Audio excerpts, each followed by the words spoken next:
This is our fourth episode in our Men in May series. If you have enjoyed these and other episodes from the podcast, please write us a review or leave us a 5-star rating. It makes my day and helps spread the word. And don't forget, we have our free fertility community now with over 40 webinars on a range of fertility topics to catch up on. The details to join are at the end of the show. I hope you find this one helpful. Today, I'm joined by Dr. Golnoush Golshirazi, who is the CEO and founder of ScreenMe. And ScreenMe is a company that does research and testing into the vaginal and seminal, is that right? That's right. Microbiome, which is something that we have heard so much about. It's absolutely exploded. And so Golnoush is going to come and tell us all about her company, and we're going to look into the vaginal microbiome and seminal microbiome as well. So before we dig into all of that, Golnoush, would you like to tell us a little bit about your background and how you started working in this field?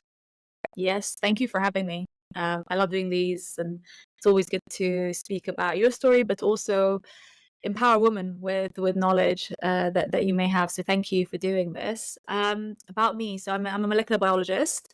I have a PhD in genetics and gene therapy. I don't think starting ScreenMe was ever part of my plan. I thought I would be an academic and work in the gene therapy field, but I struggled a lot with my health as a young girl. My periods were very painful from the age of 12, and that was just the start of my many issues as a woman. And it was in my late 20s that I got diagnosed with endometriosis, and it was a bit of a wake-up call for me in realizing that we have huge issues when it comes to treating women in the healthcare system. We treat women as a more complicated version of men, and that doesn't work. It hasn't worked.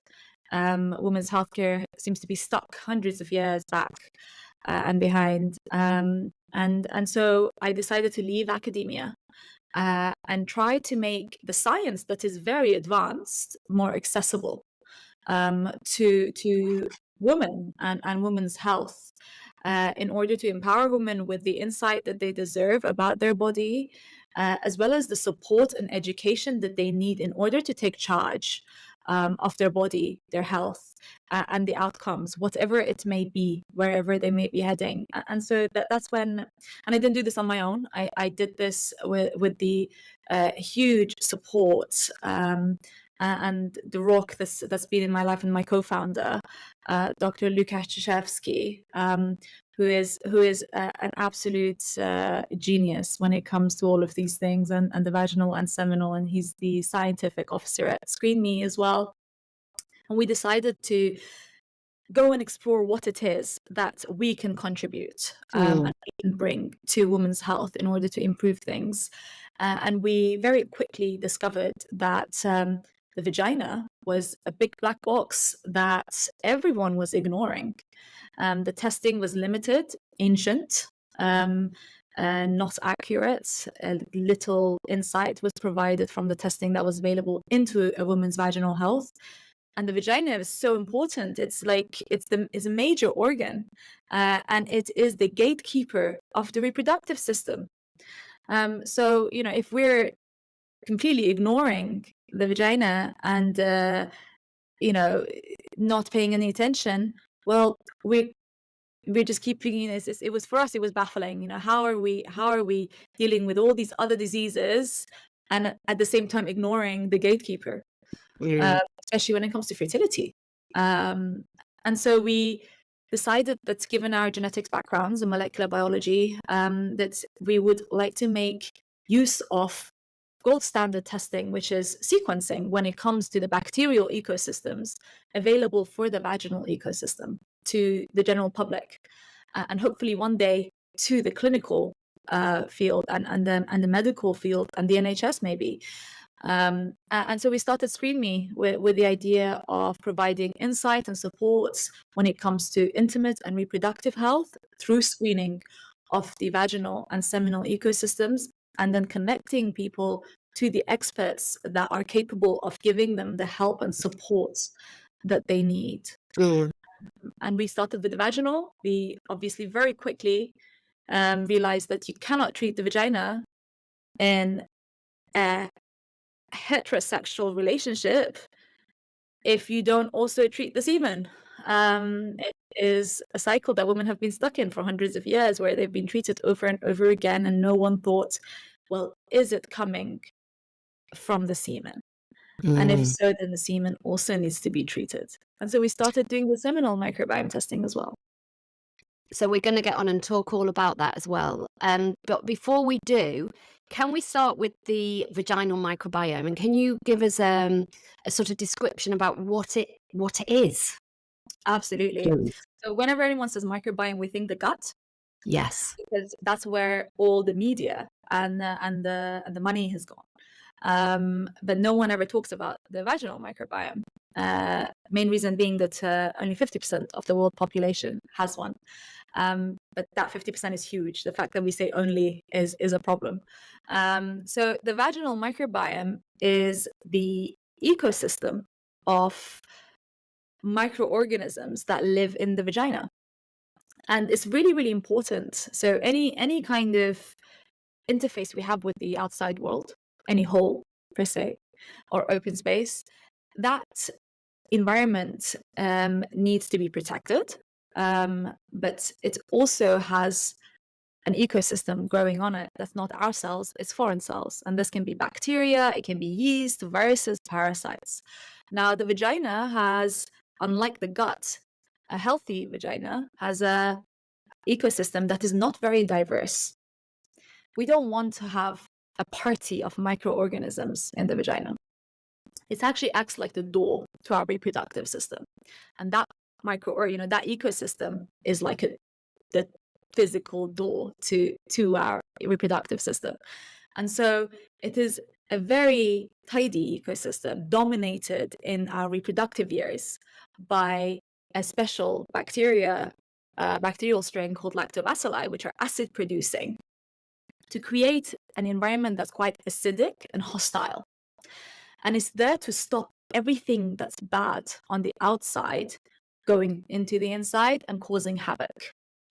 And so that is the vaginal, when we talk about the vaginal microbiome, we're talking about that ecosystem. And so that balance of protective bacteria versus other bacteria is what we're talking about when we talk about a healthy vagina or not. And this maintaining of this acidic environment is what keeps the reproductive system healthy, but it also keeps inflammation under control. Our body uses inflammation to fight infections, to keep homeostasis and keep us healthy.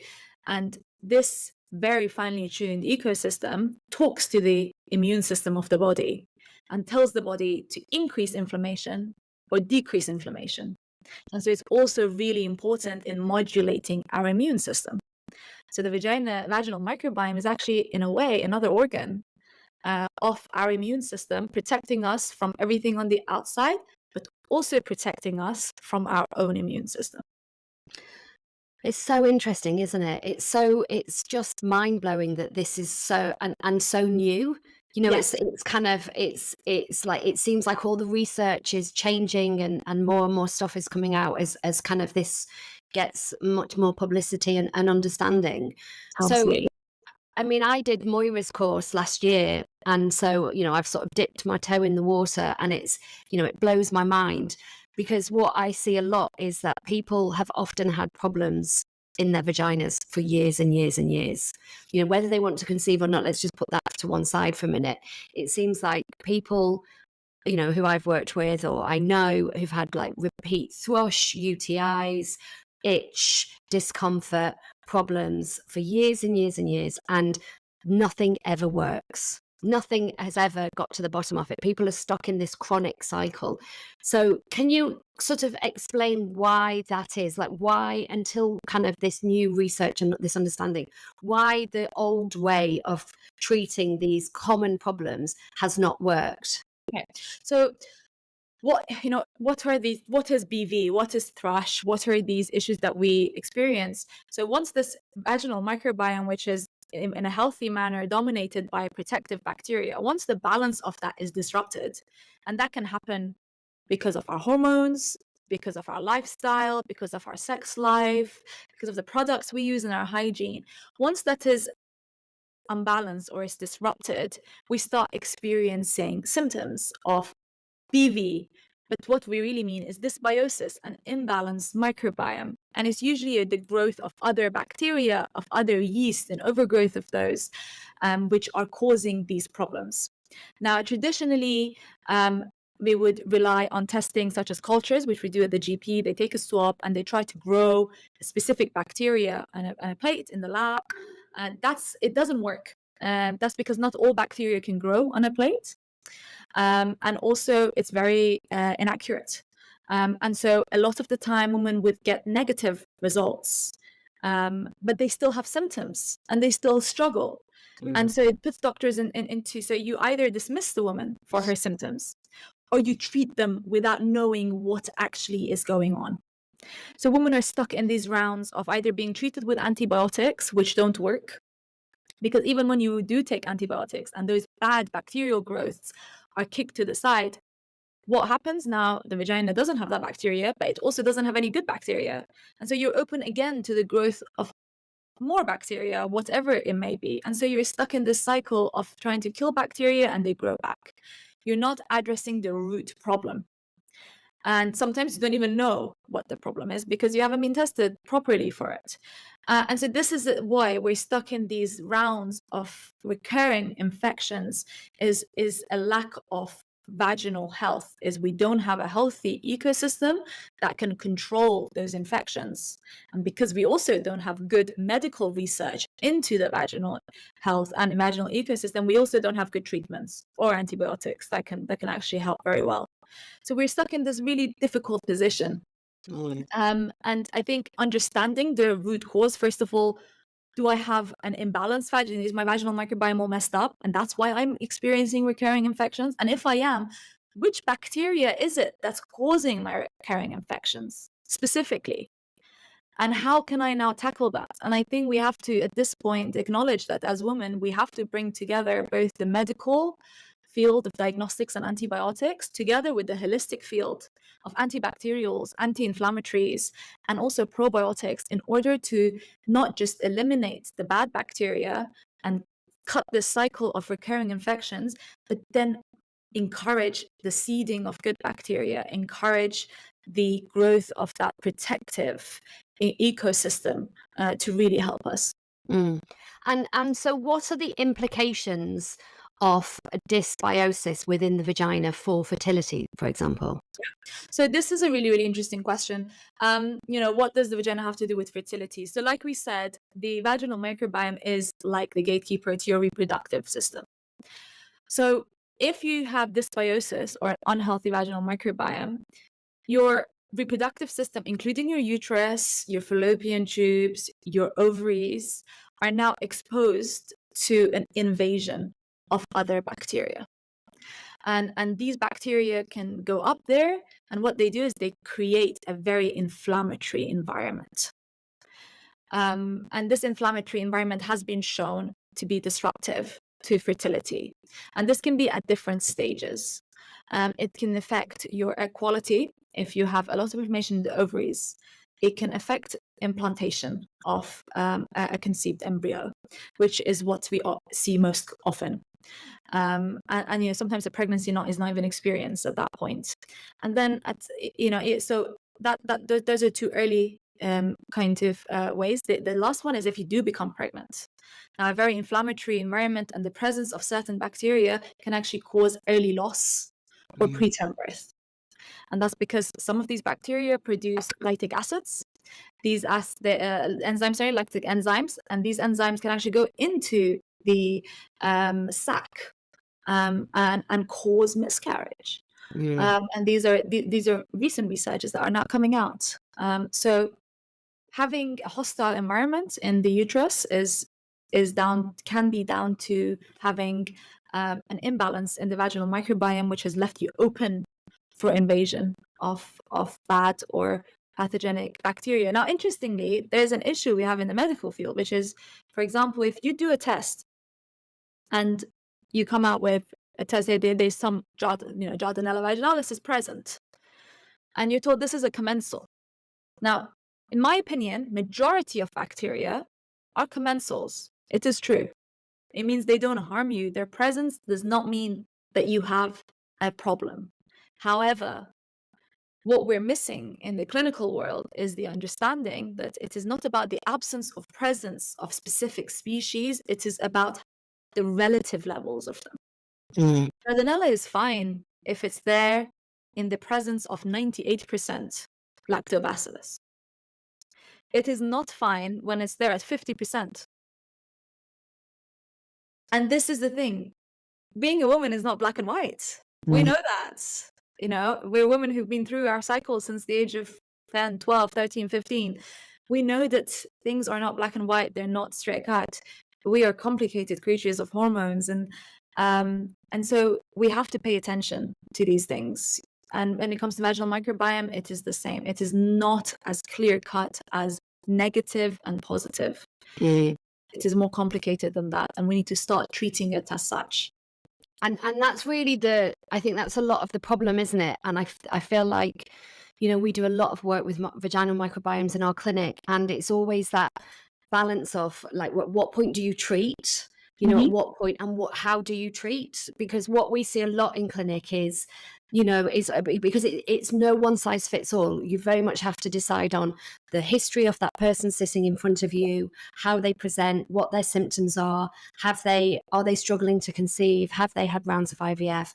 But what we find is it's very difficult to then, if let's say we decide, okay, we need to treat, you know, and they take the reports and they go back to the fertility clinic, and the fertility clinic like, no, we don't do this. Don't do this. Exactly. This is a huge problem. And I honestly, I've got grey hair from it, because it's so stressful, because you know that having a course of antibiotics or, you know, some good treatment with some really good robust support around that for themselves and their partner could be really beneficial. They're about to go into a round of IVF. But it's like there feels like there's a gap at the moment between the kind of Western kind of medical stance and kind of this. It feels like the microbiome is kind of sitting in the holistic sphere, and it needs to be crossed over, and the crossover between the two is always a bit tense. It is. You know, I think there is, unfortunately, this huge misunderstanding and miscommunication between the scientific, clinical, and functional world. And, you know, as soon as you say the word microbiome, clinical world freaks out. Because they say, oh, this is holistic and voodoo, and we don't do microbiome. But what is the microbiome? We're talking about microorganisms. The clinical world has been dealing with that for as ever as time. We're not talking about something that is out of the ordinary or new even. We're talking about bacterial growth. And that is not outside of the scientific or clinical realm.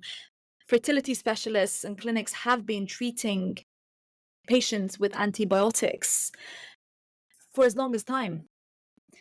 And what does that do? That is a treatment of the microbiome. Microbiome is just a term that we've recently been using. And so I think that creates some sort of fear, unfortunately, because there's so much that we don't understand about how the bacterial and the microbial systems interact with us and with each other. So unfortunately, and it's no fault of the clinical practitioners, is that unfortunately the system is not made in a way that tolerates change very quickly or very fast. And unfortunately, there's protocols that are followed. So if something is not in the protocol that has been taught at your med school or in your clinic, then you cannot be open to it. And that is where the problems lie. There's also a lot of bureaucracy around that. So there are layers and layers of complications of introducing change. You know, when IVF was first introduced, it wasn't accepted that easily or that fast either. And then we need to change the way we speak about the vaginal microbiome to make space for it from a clinical perspective. I think the gut microbiome is one that I can put my hands up and say, we have a lot of time until we get to a point where we can really clinically start using the gut microbiome. Whereas the vaginal microbiome is not that complicated. It a lot easier to understand and treat. I think we just need to start maybe using different vocabulary around it when it comes to a clinical setting in order for clinics and clinicians to be more open to it. Because there are, you know, like as an IVF kind of protocol, you know, checking for bacteria is part of preparation. So what I'm assuming, and tell me if I'm wrong, is it that check is a culture test and therefore quite simplistic? Is that Yeah, the problem? that's exactly it. I think the fact that when you go to the clinic and say, actually, you're already doing this, you're just using different vocabulary for it and different methods. That is the irony here. Yes, so often cultures and PCR are used, where they're either culturing or they're using PCR is when they basically use it's better than culture, it's more accurate, and you check for a panel of 20 to 25 bacteria. If you're doing a very comprehensive PCR, often it's not that big of a PCR. They check for a few things, like 5 or 6. So they do a PCR and they look at presence or absence, but also absolute levels of bacteria. Now, absolute levels are they're saying there is a kind of a level that's being told to the machine, like this is 1. Now tell me if this bacteria is above this or below this. And that is that is the diagnostic way of saying if there is an infection or not. What we're saying is actually why that is a limited way of testing in terms of the the species and what you're looking for. What you really should be doing is screening everything, because it's not just those pathogens that you've identified as pathogens that may be an issue. There are many other bacteria that may be causing an issue. And above that, it's also the level of your protective bacteria that has a role to play, especially when it comes to IVF. We know now that women with low levels of protective bacteria are 7 times less likely to have a successful implantation after a transfer. 7 times. That's 7 times, that's a huge yeah, number. yeah, yeah. So it's because we know that it's affecting their immune system and their inflammatory levels. So really, it's about slowly but surely pushing in creating space for more advanced science. There are clinicians and specialists and fertility clinics that are up to date with this kind of research, that are open to this kind of thing, and I think more and more of them are becoming open to this. Yeah, I mean, it's definitely something I've seen change over the last few years. And I mean, we're going to talk about Seminal in a minute, because that is again something that I've seen change literally in the last few months. So it is a changing environment. But before we just move on to that, can you just say a little bit about what is, because there are lots of tests now out there on the market, aren't there, for vaginal microbiome? I mean, my Instagram feed is full of them all the time. And what is the difference between those tests and the ScreenMe test? Yes. Okay. So we as we talked there, traditionally speaking, we've always had the culture test available, which you can get for free from the GP. So if you have an issue that you're struggling with, you can go to the GP. They will swab you and they will do a culture. Now the next level up is the PCR. And there are vaginal tests out there and companies. Some of them are advertised as vaginal microbiome tests, which I have a small problem with. And these PCRs are great. They're good. They're accurate enough for the bacteria that they're checking, but they are still panel tests. So there's at best around 20 to 25 bacteria that are screened for. And you it's a good way of, if you're looking for specific bacteria and you know that you're struggling with a specific type of infection that you're being treated for, it's a good way of checking whether your treatment is working for that bacteria. However, it is not a measure of microbiome health. It will not tell you if you're protected with a sufficient level of lactobacilli, and it is not screening for all bacteria present either. And then there's NGS, which is what we do at ScreenMe. So NGS is the sequence, what we call next generation sequencing. It's the gold standard method used in research when looking at the microbiome. And how it's different is that we take the bacterial DNA and the yeast actually, and we sequence it like we would human DNA. And this allows us to actually be able to tell exactly what bacteria are there, as a total, and then also look at the relative levels. So we can, instead of having absolute levels, we actually tell you what percentage of your vaginal microbiome is made up of each of those species of bacteria. Right. And so it's more of a microbiome test in essence. Yeah. It will tell you the bigger picture of what's going on. And you can do this test at home, can't you? You can order it online, get it through the post, do it at home, send it off. Absolutely. It's a non-invasive test. It's a simple swab of the vagina. You can do this at any age. Some people ask if women can do it if they're not sexually active or haven't been. Some cultural backgrounds are very strict about this. The idea of virginity and penetration is big. And so that has limited a lot of women from being able to screen. But this test is one that can be used no matter what stage of life you're at. Simple swab, not painful. You drop it in the post, and it's stable as well. So it doesn't have to be posted on a specific day so that it's delivered the next day. It's stable for up to 2 months. And so we can actually ship these globally as well. And samples are sent back. And what do you do when you get the results?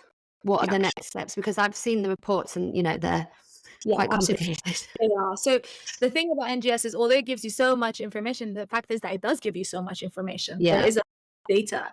And so it can't be just results and off you go. You need in understanding and also putting those results in context, because it's really important that it is put in context and your symptoms and everything else is taken into account as well. So first of all, one down, and I always say this, one of the disadvantages of NGS is it takes longer. And that's because it's a genetic test. And so that is one of the disadvantages, is to keep in mind that it takes around 4 to 6 weeks for results to be delivered. But on the positive side, you do get all that insight. Now, once you do receive the results, if a practitioner has ordered a test for their client, practitioners get one-to-one calls with us in order to go through the reports, to make sure that they understand it and they have a clear understanding of a way forward for their patient. Now, if people come to us directly and do a test and they do not have a practitioner, we then do a call with them to make sure they understand their results, and we put them in touch with a practitioner if they need ongoing help. And what do you do in terms of like antibiotic treatment? How do people go around or go about getting that? Yeah, we don't prescribe antibiotics. However, if we recommend, once you do have your consultation or a little talk, you do get a report of recommendations. And if antibiotics are recommended, we do recommend that you see a GP if you'd like, and request that they treat that species of bacteria. But some people struggle with their GPs, and GPs are often not aware of the vaginal health and treatment. And so we do provide access to private pharmacists when needed for prescriptions, and often even private consultants if you need to see a consultant for further medical advice. Okay, great. And so moving on to the male microbiome. So can you tell us a little bit about this? Because, I have seen it too many times where, maybe the female has taken antibiotics, but we've completely, the situation has completely ignored the male partner. Yes. So Absolutely. Tell us about the male side of things. Yeah. So despite public perception and belief, the semen is not a sterile environment. It's quite the opposite. The semen is rich in bacteria. It's more diverse than the vagina when it comes to bacteria. And historically, we've completely ignored that, because historically we like to think that, the semen is sterile. But no one has ever looked at that. And we've been treating women over and over again, when often it takes two to tango situation. We're not saying it comes from the man to the woman, or it can go from woman to man also. But once it's there, it keeps going in between them. And if a woman is struggling with a specific infection, it's very important to make sure that that infection does not exist in the semen, so that it does not keep coming back. Now, the other side of it is that the harm it may possess for the male side of things, because men don't often have symptoms when it comes to these things. Women are a lot more sensitive, even their bodies. We know things. Our body talks to us. When things are out of balance, we know, because our hormones go crazy, our periods start going weird, our body talks to us. Men have less of that going on. And so they're less likely to experience symptoms when there are certain bacteria growing. So one could be, just infections that have been sitting there that cause inflammation in the urinary tract in men. And that can actually impact fertility as well. So not is there only a concern of infections that can be going from man to woman and causing issues for the vaginal side of things and discomfort. But when it comes to fertility, there's also a concern that the semen microbiome impacts fertility. Now, I have for the first time started seeing in the last week these headings come up. Yeah, we do. When we've known this for a while, and the fact is that it does. So having bacterial overgrowth and the presence of certain bacteria in the semen, we don't understand that much of it yet, but certainly BV-related bacteria in the semen, certainly STDs in the semen can cause an inflammatory and oxidative situation and lead to a DNA fragmentation of sperm. And that's something that's being more and more researched. Dr. Jonathan Ramsey is someone who is very much up there with that. And so the semen microbiome is now becoming an important thing for women's health, for men's health, and for fertility health. So we've started offering seminal microbiome testing alongside the vaginal microbiome testing. Great. It makes so much sense, doesn't it? And Yes. I presume a bit like a culture, if you do a culture in the vagina, so lots of people we work with have sperm culture. And I presume in a similar way, if you did a vaginal culture, is that the sperm culture test is going to be limited in the amount in the bacteria that it can pick up. And when you do the seminal microbiome, what you're getting is a much more detailed, more specific indicator of what is there. Absolutely. That's exactly it. Yeah. And no difference whatsoever. It's just much more detailed, it's much more accurate, and a lot more sensitive. And can you say anything about, because we get a lot of questions in our community about ureaplasma, because I have had many people either in clinic or in the community say that they've done a test, maybe they've ordered an online kit, ureaplasma's come up, but they're finding it, lots of people are telling them it's nothing to worry about. Lots of people have ureaplasma. It's not a concern for fertility. And yet other people say, absolutely, it is. There's, again, it's the mixed messaging is just overwhelming sometimes when you're in it and you're trying to conceive and you've got different people telling you different things. It's like, it does your head in. Really unhelpful. It does your head in. Yeah. I am so sorry for, I think it's a failure on our part, the scientific community and a medical community. That we are in this situation. There is just not enough research, and there's also not enough community. We haven't pulled together and said, let's sit around a round table and deal with this data and make sense of it and make our ureaplasma is something that is relatively new to research. It is certainly thought to be implicated in fertility complications. Now, what is a bit unclear is when and how, because it doesn't seem to be affecting everyone the same way. It is likely that it's a bit more complicated than a black and white presence and absence.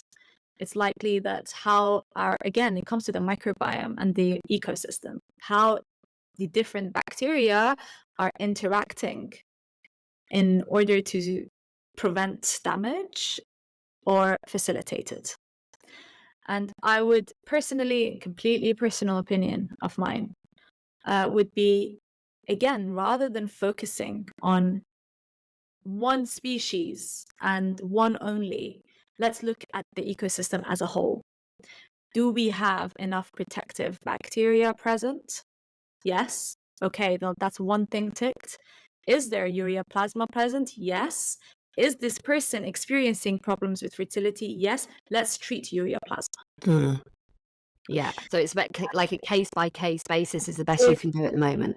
Yes, it is. I think it is. And I think often, especially when dealing with unexplained Mm, infertility, we are in a situation where we're not at I think at an liberty, or to be kind of like, no, I will dismiss this entirely. Well, mm, you have no other explanation. yeah. So let's not be completely closed to what science may be indicating. Yes, it is not black and white. We cannot say this is for sure the cause, but we say there is some evidence that ureaplasma can cause complications when it comes to fertility. And so let's consider, the same way we are considering everything else under the under the sky, really. I mean, I've seen people do all sorts of crazy things that I would certainly not agree with. Mm, And treating ureaplasma is not one of those crazy things. mm. Thank you. That's really, really helpful. So if people want to find out more about ScreenMe and they want to do the test, I mean, I know you've got a website because I've been on it many times. So people can just order the test themselves and they can get support through the website to help them interpret the test. And they can do that for the seminal one as well. Absolutely. So no matter what test you purchase from our website, we don't just leave you be. Yeah. We try to be supportive as we can from the purchasing side, but all the way to post and needing help. I would say the first step is finding information. The second step is getting advice, but the third step is committing. And Mm, because I think this journey of intimate health, vaginal or seminal microbiome, is not a one-night fix. mm, It takes commitment, and it takes really work. We've had, and it makes me proud when I get messages on my WhatsApp, and oh my goodness, I think my WhatsApp is with everyone now. I think everyone has my WhatsApp, but I get random messages of previous patients who send me, this is my 5th test, and I am now lacto dominant.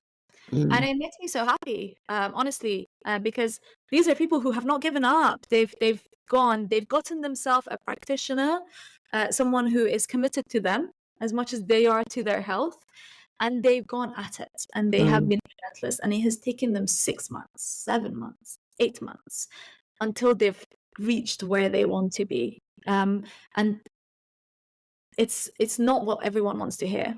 No, because I think everybody, rightly so, thinks, oh well, if I take a probiotic, everything will be all right. And it doesn't work that way. Yeah, and I know, having worked with people one-to-one in my clinic, that it is like you say, it's a process and it gets better and worse. It's like it can go up and down and it can be quite a journey It is, because and it often goes down before it goes up. yeah, yeah, And it scares people, when some have done tests and they've seen someone, and then they do a test again and it's gotten worse than it yeah, was the first time they did a test, and they go, why? And you say, well, because you've done stuff for it now. Now it's about, you keep going and you try yeah, to fix it. Now the other, I think it's worth saying, especially in the fertility field, some people who don't have time. And I think it's okay to be in that position. It's just about, okay, this is my circumstance. What can I do now mm, to help myself most? And there is help for that. I often yeah, say, okay, if you were not having an IVF cycle next month, we would say work on it, but you don't have that time. So we go on antibiotics and we do what we can. And you hopefully will get results, and often people do. So we are here for help. If you need to talk to us in terms of testing, we're here again for help. If you need us to put you in touch with someone who can help you, again, we are here to help. But practitioners or actual end users and women who need help for themselves, we're here for both.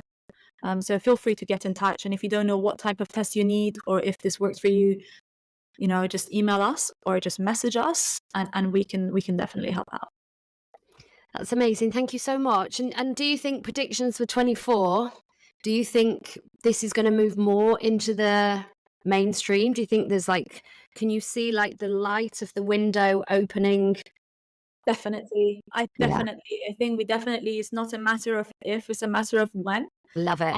And so hopefully 24, there will be more talk and awareness around this topic, Yeah. and be pushing more of this into the clinical field. Yeah, I really hope so because, I mean, from what I've seen in my clinic and, with our clinic, is that we've had some amazing results in terms of, you know, when I think about people who've had repeat issues, cycle after cycle after cycle, and then they stop, or they've had repeat UTIs and they get better. It's like, it's amazing what can happen. And this is people who've had issues for years and years and years. So Oh my goodness, yes, yeah, absolutely. it's like having a different approach is a really great thing, because nothing has worked on this point, especially with those people with repeat thrush, repeat BV, with repeat UTIs. I agree. And I think what's even more important is the fact that we owe it to people to give them a choice. Yeah.